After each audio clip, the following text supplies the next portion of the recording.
अस्सलाम वालेकुम व्यूअर्स। मैं हूं आपके दिल का स्पेशलिस्ट डॉक्टर मुजीब पीरज़ादा। आज हम जिस मौजू पे बात करना चाह रहे हैं वो एक निहायत ही अहम मौजू है, क्योंकि मैंने ये रियलाइज़ किया है कि जो हमारे पेशेंट हैं इस मर्ज़ के जिस पे हम आज बात करेंगे, वो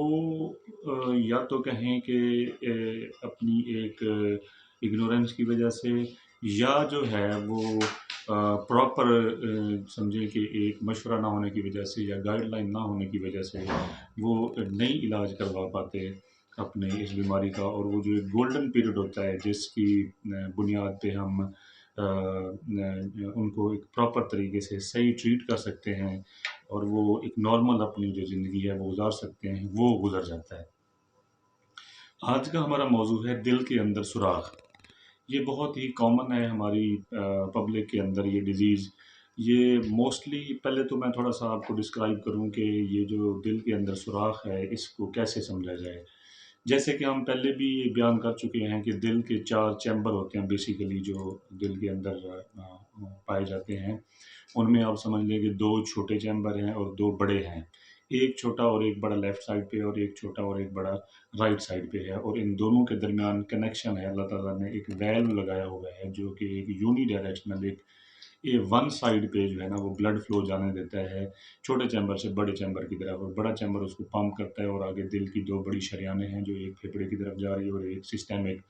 जो है ना बारी ब्रेन को और बाकी सारे जिस्म के जो भी ऑर्गन्स हैं उनको सप्लाई कर रही है। इस तरह कनेक्टेड है। ये छोटा चैम्बर और बड़ा चैम्बर दोनों साइड पे इनके अंदर नेचुरली एक वाल्व लगा हुआ है, जो कि सिर्फ ऐसा समझ लें जैसे पानी का एक पाइप है और उसमें हम वाल्व लगा देते हैं, सिर्फ एक साइड पे जो है ना वो पानी को अलाउ करता है। सेम इसी तरह कुदरत ने भी, अल्लाह ताला ने भी दिल के अंदर एक वाल्व लगाया हुआ है जो कि एक डायरेक्शन में ब्लड को जाने देता है। अगर उसकी डायरेक्शन ऊपर नीचे हो तो वो पैथोलॉजी होती है, डिजीज़ होती है। अब जो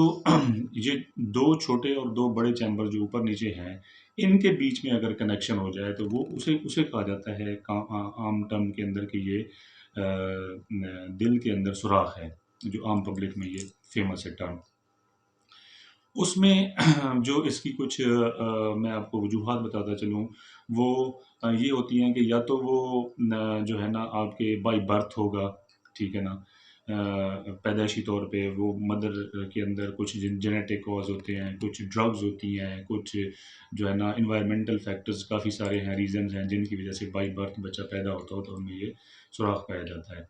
दूसरे नंबर पे ये होता है कि कोई अगर ओल्ड एज के अंदर अगर किसी को अटैक होता है दिल का, और वो सही टाइमली मैनेज नहीं होता, उसकी ट्रीटमेंट सही नहीं होती, जिस तरह के हमारी पेरिफेरी में जो है ना वो इसको बड़ा जो है ना वो लाइट लिया जाता है, अटैक के मामले को बड़ा जो है ना वो प्रॉपर गाइडलाइन नहीं होती, प्रॉपर ट्रीटमेंट नहीं होती, तो वो लेट प्रेजेंट करते हैं 5-7 दिन के बाद, तो उनके 2 बड़े खानों के दरमियान भी सुराख बन जाता है। फिर एक और वजह होती है बड़ी कॉमन, जो दिल का वाल्व टाइट हो जाता है जिसको हम माइट्रल स्टीनोसिस कहते हैं। उसकी ट्रीटमेंट करने के लिए जब हम कुछ कैथेटर पास करते हैं तो उसका भी एक समझें कि एक ड्रॉबैक है कि एक दिल के अंदर सुराख वो जो है ना वो मसनूई तौर पे इंड्यूस हो जाता है, बन जाता है। ये मोटे-मोटे कॉजेज़ हैं। उसके बाद फिर अगर हम इनकी अलामात का कहें कि कैसी इनकी क्या अलामात होती हैं, तो वो उनमें सबसे कॉमन जो पाई जाती है ना, वो दिल की धड़कन तेज़ होना। ये इसके 90% पेशेंट्स इसके साथ जो है ना हमारे पास क्लिनिकली प्रेज़ेंट होते हैं। फिर उसके बाद साँस उखड़ती है, जब डिज़ीज़ थोड़ी-सी ज़्यादा प्रोग्रेस करे तो दिल की धड़कन बेतरतीब होती है, अरिदमियाज़ जिनको हम कहते हैं, वो चल पड़ते हैं। और फिर उसके बाद अगर बच्चों में हम बात करें, क्योंकि जो दिल के सुराख हैं वो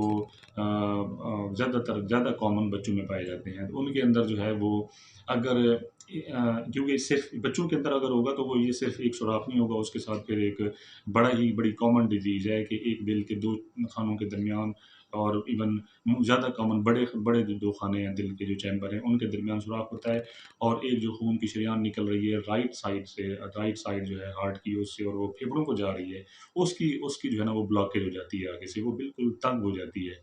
तो उनमें क्या होता है बच्चों के अंदर कि उनमें जो है ना वो आप उनके होंठ नीले हो जाना शुरू हो जाते हैं, और उनके जो है ना वो जैसे ही टाइम गुज़रता है तो वो हाथों और पाँव के जो नाखून हैं, वो मोटे होना शुरू हो जाते हैं। جن کو ہم میڈیکل ٹرم میں ڈرم اسٹک کہتے ہیں، جیسے ڈھول بجانے والا وہ ایک اسٹک ہوتی ہے نا، سیم اسی طرح کی اگر فنگر کو ہم دیکھیں تو وہ اس طرح کی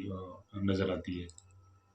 یہ موٹی موٹی سمٹمز ہوتی ہیں۔ اب پھر ان کو ہم ان کی تشخیص کیسے کی جاتی ہے؟ ان کی تشخیص کرنے کے لیے ہم چیسٹ ایکس رے کرواتے ہیں، اس کے اندر کچھ چیزیں ہوتی ہیں وہ ہم دیکھتے ہیں، پھر ای سی جی کروا لیتے ہیں ہم، اور اس کے بعد سب سے جو اہم ٹیسٹ ہوتا ہے، جو ہم فائنل جس پہ ہم کنکلوژن دیتے ہیں اور اپنا تشخیص کرتے ہیں، وہ دل کی ایکو کارڈیوگرافی ہے۔ وہ کر کے ہم اس کی جو ہے نا وہ تشخیص کر دیتے ہیں۔ اب اس کی ٹریٹمنٹ کی اگر بات کریں، یہ سب سے اہم پہلو ہے آج کی ویڈیو بنانے کا، وہ ہے کہ اگر تو پیشنٹ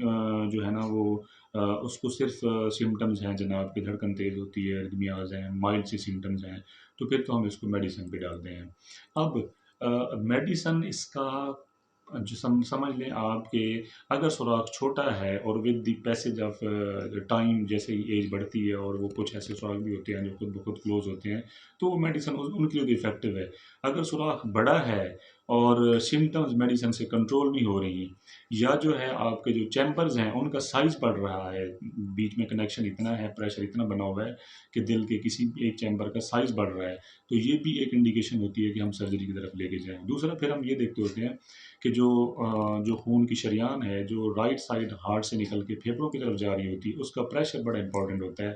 وہ اگر 2/3 ہمارے سسٹمک پریشر جو ہمارا ویسے روٹین میں ہم جو بلڈ پریشر لے رہے ہوتے ہیں اس کے ایکول یا اس کو کراس کر لے، تو یہ بھی انڈیکیشن ہوتی ہے کہ ہم ان کی سرجری ریکمینڈ کر دیں۔ اور اس کا سائز بھی ہوتا ہے، اس جو سوراخ ہوتا ہے اس کے سائز کو بھی دیکھ کے ہم ڈیسائیڈ کرتے ہیں۔ اچھا، پھر اس میں جو سب سے امپورٹنٹ چیز ہے نا، پیشنٹ یہ کہتا ہے کہ جی میں نے سرجری نہیں کروانی، یہ بڑا ایک سمجھنے والا پوائنٹ ہے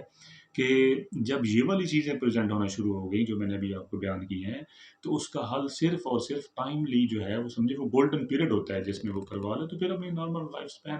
جو گزار سکتا ہے وہ اس کی چلے گی۔ اور اگر نہیں کرواتا، وہ موسٹلی پیشنٹ جو ہیں وہ میڈیسن پہ چل رہے ہوتے ہیں اور وہ نہیں کرواتے، انڈرسٹینڈنگ نہیں ہوتی، ڈیزیز کو سمجھتے نہیں ہیں، میڈیسن کی کمپلائنس نہیں ہوتی، تو ان ایشوز کیا ہو سکتے ہیں؟ کوالٹی آف لائف کمپرومائز ہوگی، آپ کی زندگی میں سکون ہی نہیں ہوگا، نہ نیند آئے گی، نہ آپ کا کوئی سمجھیں کہ کوئی آپ کام کر پائیں گے، آپ کو کافی سارے مسائل، اس کے ساتھ پھر پھیپھڑوں کی بیماریاں شروع ہو جائیں گی، اور at the end irreversible time آ جائے گا کہ آپ جتنا بھی آپ جو بھی کر لیں، جو طریقے اپنا لیں، مطلب سرجری بھی وہ انڈیکیٹڈ نہیں ہو جاتی۔ وہ جب ٹائم گزر جائے تو پھر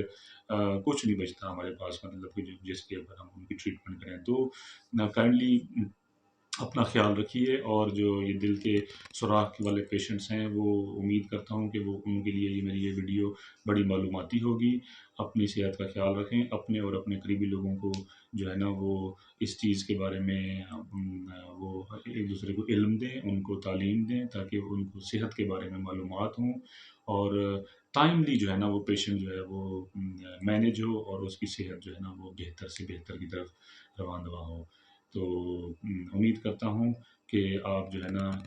اس ویڈیو سے بڑا مستفید ہوں گے، اور اینڈ پہ میرا وہی پیغام ہوگا کہ سب سے پہلے صحت، اپنا خیال رکھیے۔ السلام علیکم۔